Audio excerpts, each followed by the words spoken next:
High, আমি আজকে মাটি দিয়ে তোমাদেরকে কিছু জিনিস তৈরি করে দেখাবো।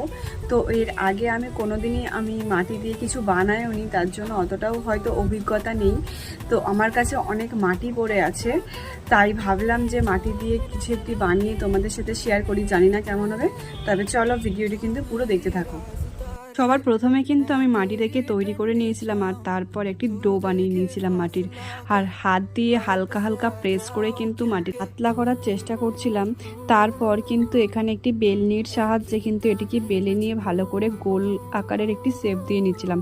অ্যান্ড দেন তারপর কিন্তু আমি এখানে পদ্মপাতার আকারে কেটেও নিয়েছি। এখানে আমি একটি জল দিয়ে স্পঞ্জের সাহায্যে কিন্তু একটু জল মাটি দিয়ে সাইডগুলোকে ভালো করে একটু মসৃণ করে নিচ্ছিলাম। আর এখানে কিন্তু আমি এখন বানাচ্ছি একটি ব্যাঙ।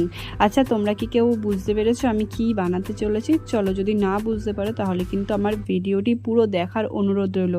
এখানে কিন্তু তোমাদের সাথে কথা বলতে বলতে আমি একটি ব্যাঙ তৈরি করে নিয়েছি। ব্যাঙটি হয়ে যাওয়ার পর কিন্তু আমার ভীষণই ফাঁকা ফাঁকা লাগছিল। তারপর মাথায় আসলো যে যদি আমি পাশে একটি পদ্ম ফুল তৈরি করি তাহলে কিন্তু জিনিসটি একদমই খারাপ যায় না।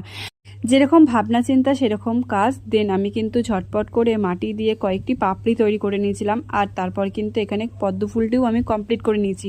আর এটাকে কিন্তু লাস্টে ভাবলাম যে ধূপদানি হিসেবেও কিন্তু আমি ব্যবহার করতে পারি।